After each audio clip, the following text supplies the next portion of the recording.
کس طرح سے انہوں نے اپنی فکر کو بالیدہ کیا، کیسے ان کا جو علمی سفر بھی ہے اور جو کہانیاں بھی لکھتے ہیں اس میں کس طرح کی تبدیلیاں ان کے یہاں آئی۔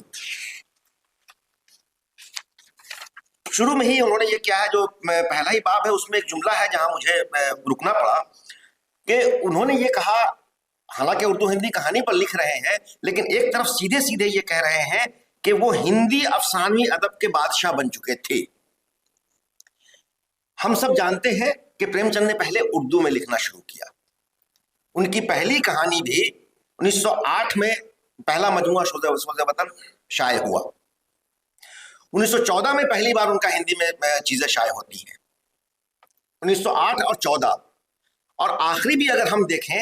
تو کفن بھی اگر ہم دیکھتے ہیں تو 1935 میں وہ شائع ہو رہا ہے، اور وہ بھی کہاں شائع ہو رہا ہے؟ پہلے اردو میں شائع ہو رہا ہے۔ تو ہم ابتدا تا آخر تک اگر ہم آتے ہیں تو وہ سفر ہمیں اردو کا نظر آتا ہے۔ ہاں، ہندی میں انہوں نے لکھی چیزیں، بہت سارے ناول لکھے، بہت ساری کہانیاں لکھی، بہت ساری کہانیاں پہلے ہندی میں شائع ہوئیں، بعد میں اردو میں شائع ہوئی، لیکن سمپل ایک کتاب میں یا ایک اس میں یہ کہنا کہ ہندی کے ہی افسانہ نگار تھے وہ، یہ نہیں ہے۔ حالانکہ اس کی پھر کنٹرڈکشن آگے نظر آتا ہے کہ پریم چند نے اپنی ادبی نگارشات کا سلسلہ اردو زبان سے شروع کیا تھا، وہ خود بھی اس کا اقرار کرتے ہیں، لیکن یہ صرف اسٹیٹمنٹ دے دینا کہ ہندی کے اس پر وہ یہ ہو گئے، رکنا چاہیے وہاں۔ ہم ہندی اردو کہہ سکتے ہیں، ہندی اردو کے اہم افسانہ نگار ہے، اس سے کوئی انکار یہ نہیں ہے، ٹھیک ہے، ہو سکتا ہے زیادہ بڑا ادب ہندی میں لکھ دیا ہو انہوں نے، چھوٹا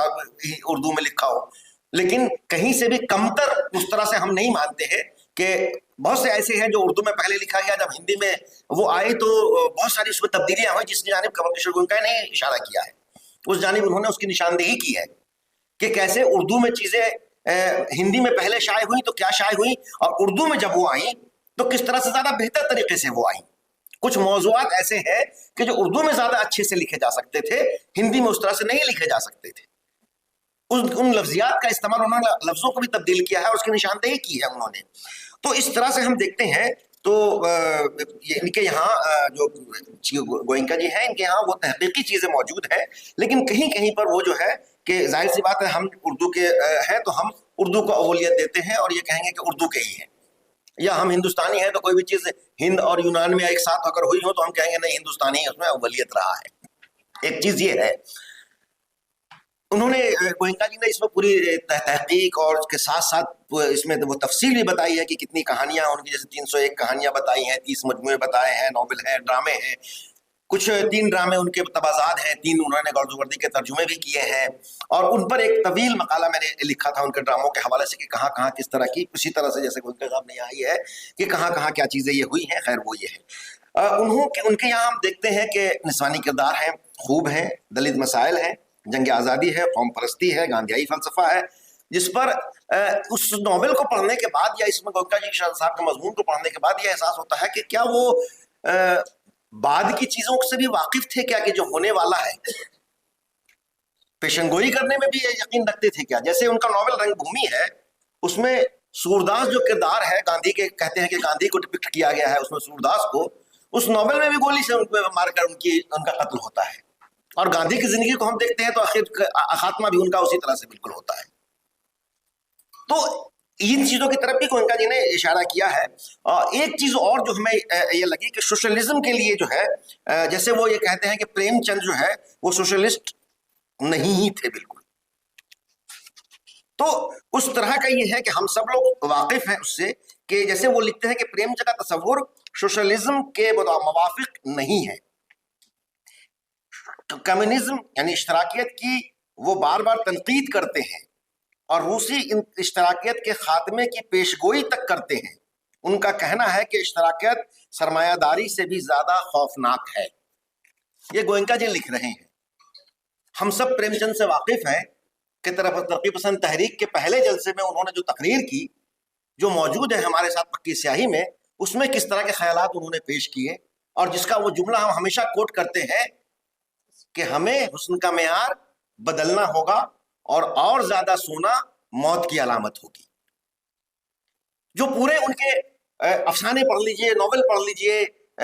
یا ایون کفن کو ہی پڑھ لیجئے، یا جتنے افسانے ہیں اس میں سیدھے سیدھے کوئی بھی ادیب، جو ادیب ہوگا وہ پرچم ڈنڈا لے کر کے، جھنڈا لے کر کے بلند نہیں کرے گا، وہ بین السطور میں اپنی بات کہے گا، اپنی فکر کو پیش کرے گا. پریم چند ایک بڑے ادیب ہے، بڑے فنکار ہیں، تو وہ سیدھے سیدھے انقلاب زندہ باد نہیں کہیں گے. وہ اپنے بٹوین دا لائنس وہ ساری باتیں کہیں گے کہ وہ آپ گودان پڑھ لیجئے، وہ آپ کفن پڑھ لیجئے، وہ آپ افسانے جتنے یہ ہیں. ایون کسانوں کی بھی جو بات انہوں نے کی ہے اس میں بھی بین السطور میں وہ ساری باتیں ہیں. جو خواتین کے حوالے سے جو باتیں ان کے ناول ہیں، ان کے کردار، زیادہ تر کردار جو ہے وہ نسوانی کردار ہے اور بہت مضبوط کردار ہے، بہت اہم کردار ہے. اس میں بھی اگر آپ دیکھیں تو وہاں آپ کو وہ چیزیں نظر آئیں گی. تو سرے سے ایک اسٹیٹمنٹ دے دینا کہ یہ نہیں ہے ان کے، یہ مجھے لگتا ہے کہ یہ مناسب نہیں ہے. اس طرح سے جو یہ ہونی چاہیے اس پر ایک مطالعہ ہے ہمارے سامنے. تحقیق کے حوالے سے no doubt in per question marks نہیں کر سکتا ہوں میں. جتنا میرا اپنا مطالعہ ہے، جو میں نے چیزیں پڑھی ہیں کہ کمل کشور گوئنکا جی نے تحقیق کے حوالے سے ایک ایک پوائنٹ کے حوالے سے بہت اچھا کام، بہت بہتر کام ہے. لیکن ان کو فکر کو جہاں پیش کیا ہے اس میں انہوں نے وہاں کہیں کہیں ہمیں وہ نظر آتی ہے چیزیں. جیسے دلت مسائل پر ہی ان کا یہ ہے کہ اکثر ہم لوگ جنرلی اب عام طور پر یہ بات ہو گئی ہے کہ ایک چیز کی حمایت کرنے کا مطلب یہ ہے کہ دوسرے کی مخالفت کرنا. ہم کسی کے ساتھ ہو سکتے ہیں، اس کا مطلب یہ نہیں ہے کہ دوسرے کے خلاف ہم ہیں. کسی ایک کے ساتھ ہونے کا مطلب قطعی یہ نہیں ہے کہ دوسرے کے خلاف ہم ہیں. دوسرے کے ساتھ نیوٹرل رویہ ہمارا ہو سکتا ہے. لیکن جنرلی ادب میں اور عام زندگی میں بھی یہ ہوتا ہے کہ آپ یا تو ہمارے ساتھ ہیں یا ہمارے خلاف ہیں. یہ نہیں ہوتا ہے ادب میں کہ یا ساتھ ہیں یا خلاف ہیں. تو کسی ایک چیز کی حمایت کرنے کا مطلب یہ نہیں ہوتا ہے ایک چیز کو بڑا دکھانے کے لیے دوسرے کو چھوٹا دکھانا ہی پڑے گا. میر کو بڑا شاعر کہنے کے لیے غالب کو چھوٹا کہنے کی ضرورت نہیں ہے. دونوں بڑے شاعر ہیں، ایک سے زیادہ بڑے شاعر ہو سکتے ہیں، ایک سے زیادہ اچھی فکر ہو سکتی ہے. تو اسی طرح سے جو ہمارے یہاں کچھ رجحانات آئے، کچھ چیزیں آئیں، اس میں وہ اشتہا یہ نظر آتی ہے چیزیں کہ ایک چیز کو ہم حمایت کر رہے ہیں تو دوسرے کی مخالفت کر رہے ہیں، اس کے خلاف یہ کہہ رہے ہیں. پریم چند کی تحریروں میں اس طرح کی چیزیں ہمیں نظر نہیں آتی ہیں. ایک چیز کو وہ بڑھا رہے ہیں، وہ نسوانی کردار ہو، وہ کسان ہو، وہ غریب ہو، وہ گاؤں کے لوگ ہو، دیہات کے لوگ ہوں، اس کی طرف ہے ان کا رجحان، اس طرف ہے. لیکن اس کا مطلب یہ نہیں ہے کہ انہوں نے کہا کہ امیر بہت خراب ہوتے ہیں. غریبوں کی حمایت کرنے کا مطلب، کسان کا مطلب یہ کہ جو خود سے اناج خریدتا ہے وہ ظالم ہے،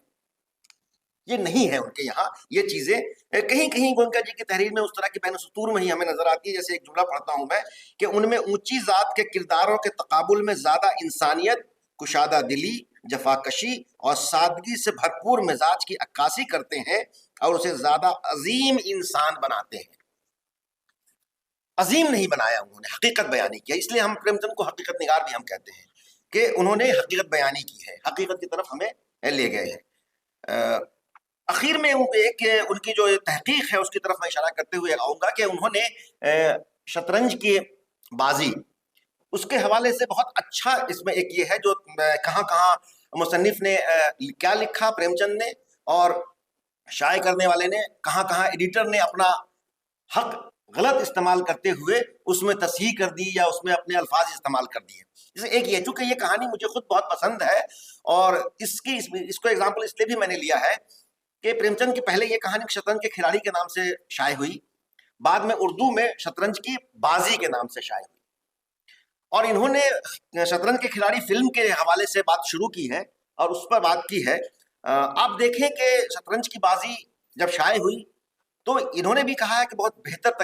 شکل میں شائع ہوئی، اور اس میں جو جملے انہوں نے تبدیل کیے پریم چند نے خود ہی، وہ زیادہ بہتر تھے، زیادہ معنی خیز تھے. ایک طرف دیکھیں کہ شطرنج کی بازی، اس پر حبیب صاحب نے ایک ڈرامہ لکھا، شطرنج کے مہرے، اسی کہانی پر مبنی، اور اسی کہانی پر مبنی فلم بنی شطرنج کے کھلاڑی. میں اگر اس صرف 3 عنوان کو اگر آپ دیکھ لیجئے تو مصنف کا یعنی کہانیکار کا، ڈرامہ نگار کا اور فلم